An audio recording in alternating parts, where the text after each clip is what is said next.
Elbanfire là một bộ phim chính kịch của Thụy Sĩ năm 1985 do Freddie Moore đạo diễn.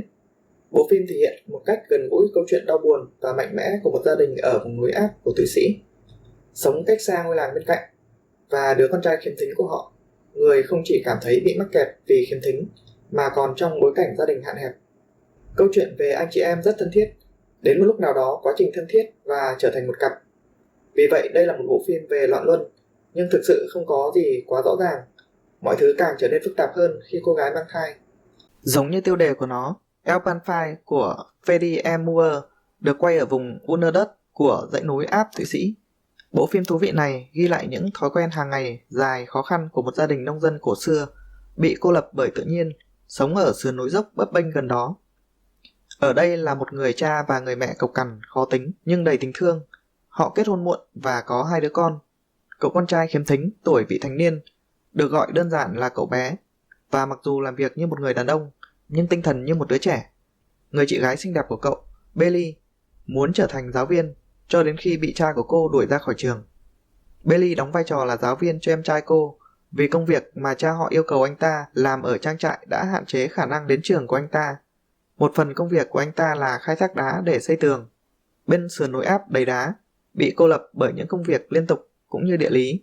Các thành viên của gia đình này phải đối mặt với những vấn đề về thể chất và tâm lý thuộc loại đặc biệt kỳ lạ. Cho đến năm đặc biệt này, họ dường như đã đối phó khá tốt. Tuy nhiên khi cậu bé trở thành một người đàn ông, những khao khát bị cấm đoán sẽ tự cảm nhận được. Bailey và cậu bé bước vào một mối quan hệ mà trong hoàn cảnh đó dường như là hoàn toàn tự nhiên. Tuy nhiên, nó không phải là thứ có thể dễ dàng được chấp nhận bởi những người sành sỏi hơn rất nhiều.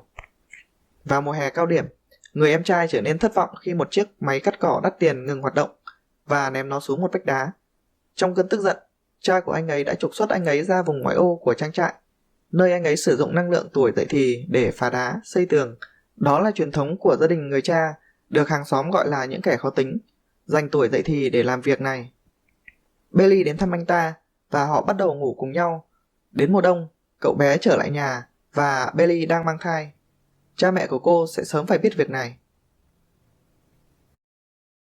Trong bộ phim đầy tâm trạng đặc biệt này, một bộ phim có chủ đề thô sơ được đối trọng bằng những cảnh và màn trình diễn xuất sắc. Trong bối cảnh miền núi thôn dã của vùng núi áp Thụy Sĩ, kết thúc đột ngột là một phản cao trào.